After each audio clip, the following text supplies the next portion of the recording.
Vamos con el resumen de Monstruos, la historia de Lyle y Eric Menéndez.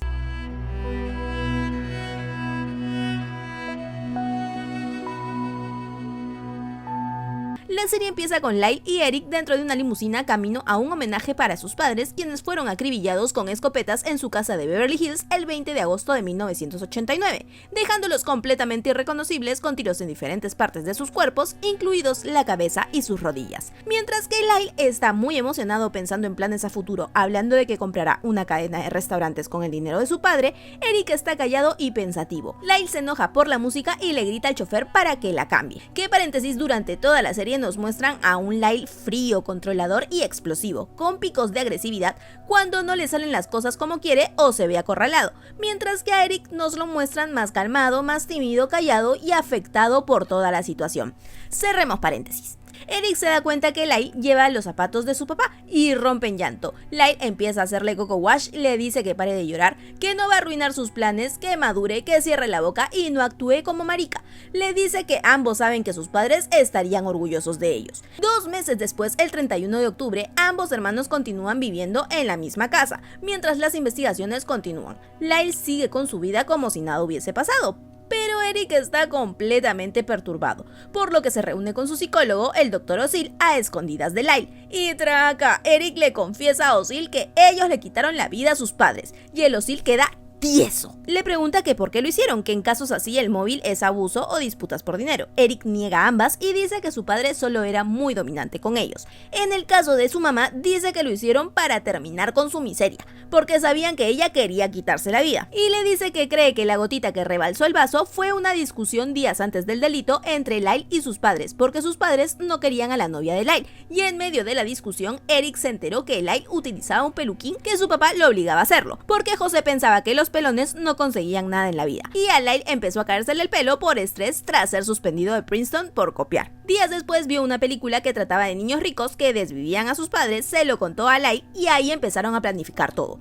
Que lo harían en domingo porque era el día libre del personal de limpieza, compraron escopetas porque no encontraron revólveres, llamaron a Perry Berman, amigo de Lyle, para encontrarse en un restaurante la noche del crimen y así les sirva de coartada. El domingo 20 entraron por la puerta principal, Eric fue el primero en disparar porque Lyle se lo dijo, dizque para que no se arrepintiera, dispararon varias veces, Lyle le disparó en la cabeza a su padre y luego recargó para aniquilar a su mamá. Levantaron los casquillos, se lavaron, enterraron las armas, intentaron comprar tickets para el cine, para además de la cena con su amigo también tener de coartada que fueron al cine, pero no lo lograron, porque el cine no vendía tickets para películas ya empezadas. La película había empezado 9:50 y ellos llegaron 10:40. Lyle estaba emputadísimo, pero siguieron con el plan, fueron al restaurante y Perry tampoco llegó. Regresaron a su casa en medio de llantos y sorpresa falsa. Lyle a las 11:47 llamó a emergencias para decir que acababan de llegar y habían encontrado a José y a Kitty sin vida. Llega la policía, analizan la escena del crimen y empiezan las primeras contradicciones en la versión de los chicos, porque se supone que llegaron 2 horas después del delito y aseguraron que encontraron todo con humo cuando llegaron,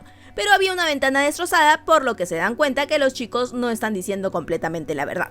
Declaran toda la noche, regresan a la casa y sin que nadie se dé cuenta, Lyle saca su mochila del auto, toma la boleta de compras de las armas y algunos cartuchos que habían quedado adentro. En Life Entertainment, la empresa de su papá, están dispuestos a darles una limusina, un guardaespaldas y buscarles una nueva casa.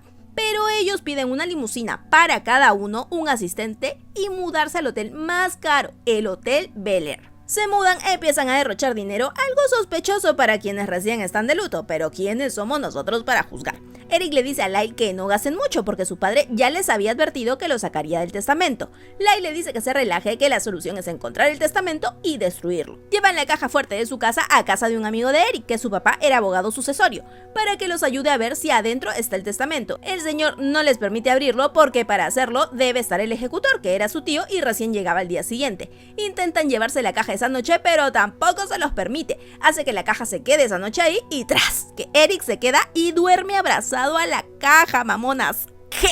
Llega el tío, abren la caja, Lyle los convence para entrar primero solo, diciendo que no quería que encontraran fotos de las amantes de su padre y así proteger la memoria de su madre, y lo dejan. Entra solo y sale fresco como una lechuga diciendo que no había ningún testamento. A los días aparece un testamento en el closet de José, donde reparte todos sus bienes en partes iguales entre Lyle y Eric. Regresamos a la noche del 31 de octubre, Ozil llama a Lyle, le dice que ya sabe todo, Lyle explota en furia y a los pedos va al consultorio. Cuando llega encuentra al amante del doctor en la sala de espera porque el doctor aprovechó en un momento en llamarla para que fuera y sirviera de testigo por si le hacían algo a él. Lyle entra al consultorio como loco contra su hermano, se hace el desentendido, la amante escucha a través de la puerta y sale huyendo porque Lyle se da cuenta. Lyle trata de insistir en que no lo hicieron, pero luego de que Eric le dice que ya se lo contó todo al doctor, no le queda más que aceptarlo. El doctor trata de calmarlos, intenta que le cuenten más, pero Lyle se harta, se van y Lyle le dice a Eric que deben matarlo, pero Eric se niega a hacerlo. El doctor habla con su amante y le cuenta de toda la confesión. Ella le pide mudarse a su casa a pesar de que es casado porque tiene miedo de que le pase algo a ella y lo consigue. La policía empieza a sospechar de los hermanos porque ninguno les responde las llamadas y para colmo no le hicieron test de rastros de pólvora a esos policías. Los hermanos empiezan a asistir juntos a diferentes sesiones con Ozil y luego de unas semanas Ozil discute con su amante, la echa de la casa y ella va derechito donde la policía y les cuenta que existen grabaciones de los hermanos Menéndez confesando todo. ¡Tras! El 8 de marzo de 1990 registran la casa de Ozil, escuchan las cintas, arrestan a Lyle y días después arrestan a Eric, que estaba en Israel por un torneo de tenis. En la cárcel no la pasan nada bien. Lyle no consigue monedas para las llamadas telefónicas. Se desespera también para que le consigan mousse y el pegamento para su peluquín. Eric solo toma leche porque la comida de la cárcel le da náuseas. No se baña porque tiene miedo a las regaderas, hasta que por fin lo hace y empieza un acercamiento con uno de los reclusos. En una plática dan a entender que Eric le gusta tener relaciones con hombres, pero él dice que no es gay. Se reúnen con Shapiro, su abogado. Lyle quiere que culpen a Fidel Castro, dice que ellos son inocentes y están preocupados únicamente por su aspecto, porque el juicio será transmitido por televisión y Shapiro le canta sus verdades. Les dice que son ricos y malcriados y que se enfoquen si no quieren ir a la cámara de gas. La familia de Lyle y Eric despiden a Shapiro. Shapiro les informa que existen grabaciones que la policía ya escuchó donde admiten la culpa. La familia queda tiesa. Encuentran en la celda de Eric una carta de Lyle con todo un plan de escape y a los pedos cambian a Lyle a otro pabellón para mantenerlos separados. Nos presentan a Leslie Abramson, una abogada defensora de jóvenes culpables, y a Dominic Dunn, periodista del área policial de Vanity Fair, que no soporta a Leslie porque ella intentó conseguir amparo al hombre que se a su hija, la actriz de Poltergeist, Dominic Ellen Dunn, el 30 de octubre de 1982. ¿Y qué creen, mamonas? La familia la contrata a la Leslie para defender a Eric. Y para Lyle contratan a otra abogada. La Leslie se reúne con Eric y consigue que le suelte la sopa. Le cuenta que sí son culpables y que su padre y Lyle abusaron de él. Leslie se reúne con Lyle y su abogada. Les cuenta del robo que hicieron en casa de unos vecinos ricos en Calabazas en 1988, por el que el papá se emputó con ellos, les dijo que lo sacaría del testamento, hizo que Eric se echara la culpa de todo, los obligó a llevar terapia con Ozil y les prohibió hablar sobre cosas familiares en las sesiones. Lyle defiende a su padre, trata de justificarlo, les cuenta diferentes momentos en que se puso agresivo con él, pero dice que si lo trataba así era porque quería que fuera el mejor en todo. Lyle acepta que su padre sí abusó de él desde los 6 años hasta los 8 años, que José empezó a penetrarlo, le pidió a su papá que pare, José paró, pero empezó a hacérselo a Eric. Y cuando se entera de esto, aún siendo un niño, confronta a su papá, pero este le dice que Eric está mintiendo y Lyle ya no le dijo nada. Y a la única persona que le contó su historia de abuso fue a Donovan, un amigo de Princeton. Y es recién en la noche de la pelea del peluquín que Eric le cuenta a Lyle que su padre nunca dejó de abusar de él y que lo continuaba haciendo. Nuevamente Lyle confrontó a José, le dice que o paraba o contaría todo, discuten y Lyle entiende que José los desvivirá a los dos. Y no solo José, sino que Kitty también, porque le confesó a Eric que sí sabía de los abusos, pero no dijo nada por mantener a la familia unida. Entonces por esto decidieron comprar las escopetas el viernes y el sábado, a pesar de que no querían ir por miedo a que les quiten la vida, terminaron yendo a pescar tiburones con José y Kitty. Luego de tener la historia de Lyle, Leslie se reúne con Eric y prácticamente José utilizó el mismo modus operandi que con Lyle. Empezó con masajes cuando tenía 6 años, pero a diferencia de Lyle, José demostraba públicamente que no quería a Eric, lo insultaba, lo trataba mal, lo golpeaba, le ponía apodos, y no solo José, Kitty también se unía a estos malos tratos y hasta disfrutaban verlo sufrir cuando lo encerraban en el armario o el sótano por horas. Pero cuando estaban solos, José y Eric, en estas sesiones repugnantes de masajes, baños juntos y caricias, lo trataba de manera delicada, lo que hacía pensar a Eric, de 6 años, que sí le podía importar a su papá. El abuso fue increciendo, como con Lyle. En una siguiente etapa, José le masajeaba su miembro. En este punto, a Eric no le asustaba esto, pero tampoco le gustaba. Cuando creció, José ya le pedía orales, e incluía objetos para introducírselos a Eric, y también empezó a torturarlo haciéndole cortes o amarrándole su miembro. y decía que eso lo hacían los antiguos romanos para hacerse fuertes. En las siguientes etapas hacía que Eric lo penetre y desde los 11 años aproximadamente hasta un par de meses antes de su muerte, José penetraba a Eric. Eric, en un acto por creer que José no quería ser el monstruo que era con ellos, le dice a su abogada que quizás su padre sí estaba orgulloso de ellos, de que le hayan quitado la vida, porque lograron que él no siga haciendo daño y quizás era lo que él quería y no sabía cómo hacerlo. La abogada no puede evitar preguntar dónde carajos estaba su mamá mientras ocurría todo esto. Eric la defiende, dice que su padre también abusaba de ella y que Kitty en una época se desnudaba frente a él y su hermano para que le digan cosas bonitas de su cuerpo, y también desde que tenía 16 le inspeccionaba el miembro. Porque Kitty ya sabía que José tenía relaciones con Eric, Kitty sospechaba además que Eric tenía relaciones con un compañero de la escuela y le preocupaba que Eric contagiara a José de SIDA y José la contagiara a ella. Sí, su mayor preocupación era contagiarse de SIDA y no todas las cosas que su esposo le hacía a sus hijos. Retrocedemos a 1962 a Illinois. Nos muestran a José y a Kitty cuando se conocen y se casan sin el apoyo de sus padres. Años después, en terapia, Kitty culpa a Lyle y a Eric de que la familia se desmorona, de que ella y José discuten y de que José tenga un amante. Imagínense pues. Nos muestran que Lyle sí llegó a confrontar a José, le dijo que insultarlos y pegarles era abuso, y el José todo fresco le dice que eso no tiene nada de malo, que no por eso salieron idiotas y que en realidad se lamenta de no haberles pegado lo suficiente. Y también nos muestran que Kitty sí le preguntó a José si mantenía relaciones con los chicos. Él lo negó totalmente y para desviar el tema le dice que él sí sufrió abuso de pequeño por parte de su mamá. Y él solito saca el tema de los baños y le dice que estar cercano a ellos es algo normal. Se hace loco, la deja sola y ella decide creerle y apoyarlo. Regresamos a la actualidad. A días de empezar el juicio, Lyle está desesperado por tener una defensa sólida y le pide a diferentes personas que mientan en sus declaraciones, incluida su propia novia, pero no aceptan. El caso empieza a tornarse popular sin haber empezado. Reciben cartas de apoyo de distintas mujeres. Lyle empieza una comunicación con Norma y le dice que quiere hacer un libro autobiográfico y la Normita chocha de ayudarlo. Recuerden a Normita porque más adelante será clave. Las abogadas de Lyle y de Eric empiezan a sospechar que Lyle solo les está mintiendo porque cuando le preguntan qué pasó el día del asesinato, Lyle les hace una novela y hasta les dice que sus padres le dispararon a ellos. ¿Qué?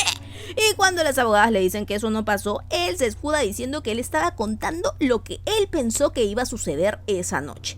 Ambas abogadas le dicen que no le creen, que necesitan más emociones y lo incitan a que llore si es posible en el estrado para que convenza al jurado. En julio de 1993 empieza el juicio.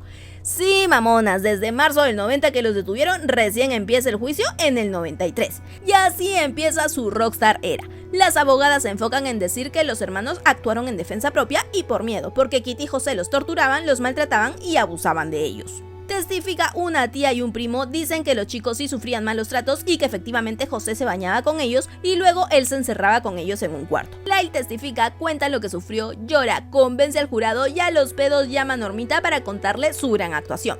Declara al amante docil y desacredita su ética laboral, dice que a ella la drogaba, la manipulaba y hasta la tenía amenazada. El primo Andy dice que a los 12 años Eric le contó sobre los abusos. La prima Diane y uno de los entrenadores también testifican contra Kitty y José. Eric sube a declarar y es un fracaso total y rotundo. El jurado no conecta con él y no le creen nada. El caso es que esto les juega en contra, el jurado no llega a un veredicto y declaran el juicio nulo. La abogada de Lyle renuncia porque primero no hay plata para pagarle y segundo se acuerdan de Normita y el libro que estaba escribiendo con Lyle vía teléfono. Bueno pues, que la Normita grabó todas las llamadas, incluida una en la que Lyle le decía que debía inventar algo para justificar por qué no le dijeron nada a Osil del abuso. Otra donde le contó de los tipos de abuso que iba a mencionar en su testimonio antes de hacerlo, y hasta la llamada luego de testificar en la que él estaba orgullosísimo de su actuación frente al jurado, que hasta menciona que estuvo practique y practique su llanto para conmoverlos, por solo mencionar algunos audios. Él ahí queda tieso cuando la abogada le dice que Normita iba a liberar las grabaciones. ¡Tras! 6 meses después, sin apoyo de la gente, inicia el nuevo juicio. Lyle no testifica porque Normita ya publicó el libro. La fiscalía los hace puré en cada momento. Desbaratan toda la historia de la defensa. Leslie está como loca objetando y objetando todo y el juez se la pasa denegando. La fiscalía busca comprobar que actuaron con premeditación y lo planificaron. Eric dice que no fue así, que ellos solo querían defenderse. A la Leslie está que le hierve la sangre y de la desesperación pide que se declare el juicio nulo, porque sabe que si la fiscalía logra su cometido pueden terminar con pena de muerte. pero el juez la manda a volar y deja que la fiscalía continúe.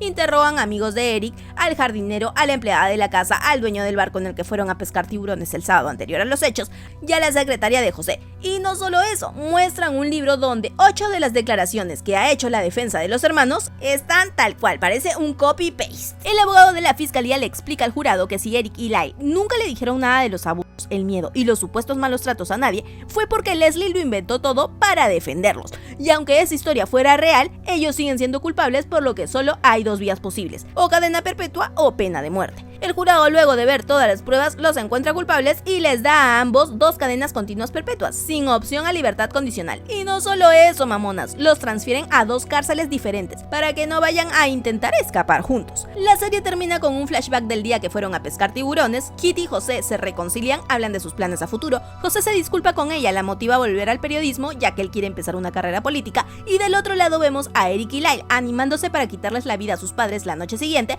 y diciendo que tienen que hacerlo.